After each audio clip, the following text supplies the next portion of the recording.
AC Milan masuk dalam daftar 20 besar klub Eropa dengan pendapatan tertinggi pada tahun 2021-2022.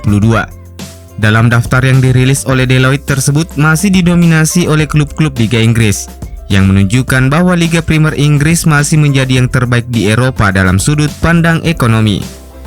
Juara bertahan Liga Inggris, Manchester City untuk kedua kalinya secara berturut-turut berada di peringkat teratas dengan total pendapatan mencapai 731 juta euro. Disusul oleh Real Madrid di peringkat kedua dan Liverpool di peringkat ketiga. Sementara itu ada 3 klub Liga Italia yang masuk dalam daftar 20 besar, dimulai dari Juventus di peringkat ke-11. Klub asal Turin yang baru saja mendapat sanksi pengurangan 15 poin atas skandal pemalsuan nilai transfer tersebut, memiliki total pendapatan 400 juta euro. Kemudian disusul Inter Milan di peringkat 11 dengan total pendapatan 308 juta euro. Dan AC Milan di urutan ke-16 dengan total pendapatan 264 juta euro. Meskipun berada di urutan ke-16, laporan itu menulis bahwa Milan mampu mencatat pertumbuhan pendapatan tertinggi dari klub manapun di luar klub-klub Liga Inggris. Milan berada di urutan ke-6 dalam hal persentase peningkatan pendapatan dibandingkan tahun lalu, naik 22% dari 216,3 juta euro di musim lalu. Mereka berada di belakang Liverpool, Manchester United, Tottenham, West Ham, dan Newcastle United.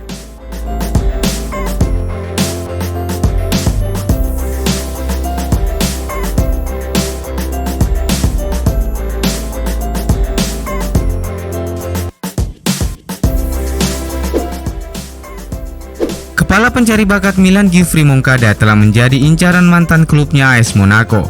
Laman olahraga asal Prancis L'Equipe melaporkan bahwa Monaco tengah bersiap berpisah dengan kepala pemandu bakat mereka Laurence Stewart yang akan bergabung dengan Chelsea, dan sebagai penggantinya mereka mempertimbangkan untuk kembali merekrut Moncada. Geoffrey Moncada sebelumnya pernah menjabat sebagai kepala pemandu bakat AS Monaco sebelum bergabung dengan Rossoneri. Ia banyak dipuji setelah menemukan beberapa pemain berbakat termasuk Pierre Kalulu dan Kylian Mbappe. Kontrak pria 36 tahun itu dengan Milan akan berakhir dalam beberapa bulan ke depan, dan saat ini belum ada pembicaraan terkait perpanjangan kontraknya. AC Milan secara resmi mengumumkan bahwa Presiden New York Yankees Randy Levine telah bergabung dalam dewan direksi klub. Levine telah menjadi Presiden New York Yankees selama lebih dari 20 tahun dan dia sangat dihormati dalam dunia bisnis olahraga. Dia telah memainkan peran kunci dalam mengembangkan merek Yankees di seluruh dunia, dan Milan berharap keahlian dan pengalamannya dapat melakukan hal yang sama untuk Rossoneri di masa depan.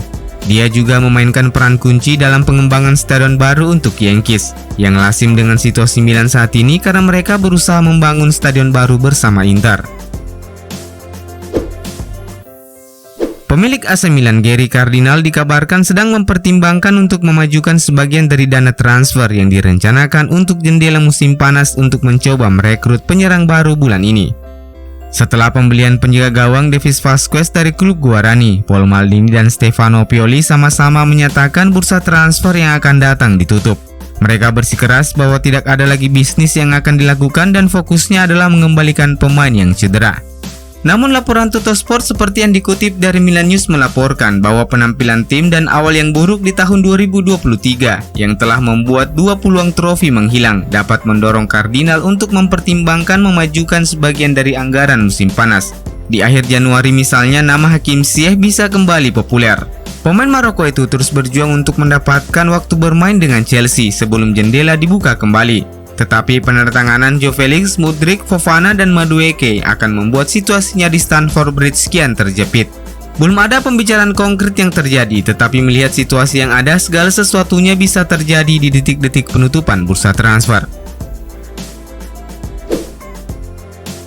AC Milan dikabarkan tetap akan mempertahankan Yacine Adli selama sisa musim ini, meskipun sang pemain tidak mendapatkan menit bermain yang cukup sejauh ini.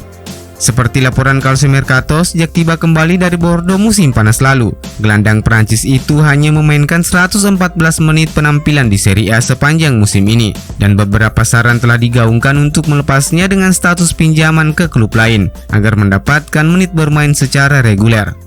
Cremonese dan Sampdoria telah menunjukkan minat yang serius, tetapi Milan belum mengadakan pembicaraan konkret dengan kedua belah pihak. Dan manajemen klub tampaknya akan tetap berpegang pada rencana ini sepanjang bursa transfer Januari untuk memastikan bahwa Pioli tetap memiliki pilihan di lini tengah. sebagai antisipasi jika ada pemain yang cedera. Sebuah kabar terbaru jelang laga Lazio versus AC Milan telah terbit baru-baru ini. Seperti yang diberitakan Il Messaggero bahwa Lazio berencana menurunkan Felipe Anderson sebagai striker untuk menggantikan Ciro Immobile yang harus absen karena cedera. Pemain asal Brasil itu sejatinya bukanlah seorang penyerang murni, tetapi mengingat Maurizio Sarri tidak memiliki kedalaman skuad untuk posisi tersebut, ada ide bahwa Felipe Anderson akan memainkan peran sebagai false nine. Dia akan berdiri sejajar dengan Pedro dan Matthias Akanji di lini depan saat mereka menghadapi Milan di Olimpico Stadium hari Rabu dini hari mendatang. Dalam beberapa pekan terakhir, Manchester United dikabarkan memiliki ketertarikan untuk membajak Theo Hernandez dari AC Milan. Calciomercato melaporkan bahwa klub asuhan Erik ten Hag tersebut bahkan disinyalir siap mengorbankan Diego Dalot dan Anthony Martial sebagai alat barter demi memuluskan rencana mereka. Tetapi rumor ini terkesan aneh jika berkaca pada situasi terkini dan komposisi skuad yang dimiliki pelatih asal Belanda itu bersama tim Setan Merah. Utamanya terkait memasukkan nama Diego Dalot dalam kesepakatan serta faktor-faktor lain yang mengiringinya. Anthony Martial mungkin bisa dimengerti karena penyerang Prancis itu sedang dalam performa yang naik turun. Tetapi memasukkan Dalot dalam kesepakatan adalah hal yang sedikit membingungkan. Bek sayap asal Portugal itu sedang menjalani musim terbaiknya. Dalot tidak hanya berkembang membantu timnya, tetapi beberapa penggemar Portugal bahkan menginginkan Dalot menjadi starter di depan João Cancelo di Piala Dunia Qatar yang lalu. Ini akan menjadi keputusan yang aneh menyingkirkan Dalot dalam kesepakatan mendapatkan Hernandez. Belum lagi keberadaan Luke Shaw yang tampil konsisten sejauh ini, serta keberadaan Tyrell Malacia yang baru saja mereka datangkan musim panas lalu.